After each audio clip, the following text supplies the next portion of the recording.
Governor Sindh Mohammad Zubair ने कहा है कि लियारी एक्सप्रेसवे के रह जाने वाले 1.4 किलोमीटर के शुमाली हिस्से पर कायम तजावुजात का खात्मा खुश आइंद है। अक्टूबर में इस हिस्से की तामीर न होने से लियारी एक्सप्रेसवे मंसूबा मुकम्मल हो जाएगा। ट्रैक के रास्ते में हायल तजावुजात के बाइस मंसूबा गैर मामूली ताखीर का शिकार हुआ, जिसकी वजह से ताहाल आवाम को मंसूबे के भरपूर समरात हासिल न हो सके। उन्होंने कहा कि लियारी एक्सप्रेसवे की तकमील से न सिर्फ शहरियों को मुतबादिल रास्ता दस्तयाब होगा बल्कि उनकी वक्त और ईंधन की बचत भी होगी। उन्होंने कहा कि ग्रीन लाइन, लियारी एक्सप्रेसवे और M9 की तकमील से शहरियों को आमदोरफ्त की जदीद तरीन सहूलियात फराहम होंगी। मोहम्मद जुबैर ने मजीद कहा कि ट्रांसपोर्ट की बेहतर सहूलियात कराची के शहरियों का भी हक है। इस ज़मान में वज़ीर आज़म जल्द कराची के लिए तरक्याती पैकेज का ऐलान करेंगे। वफाकी हुकूमत तमाम इलाकों की यकसा तरक्की के विजन के तहत काम कर रही है। उन्होंने कहा कि FWO और NHA ने मंसूबे की तकमील के लिए बेहतरीन महारत का मुजाहरा किया है। K4 और लियारी एक्सप्रेसवे में वफाकी और सूबाई हुकूमतें पार्टनर हैं। कराची की तरक्की दरअसल पाकिस्तान की तरक्की है, क्योंकि कराची मुल्क का माशी हब है और यहाँ होने वाली कोई भी सरगर्मी मुल्क की मईशत पर असरअंदाज होती है।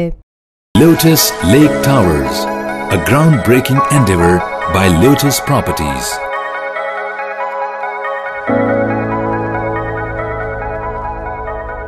मुल्की, बैनुल-अक़वामी, समाजी, सियासी, तिजारती, सकाफती, तफरीही, मालूमाती और खेलों से जुड़ी हर छोटी बड़ी खबर का मरकज TNN TV।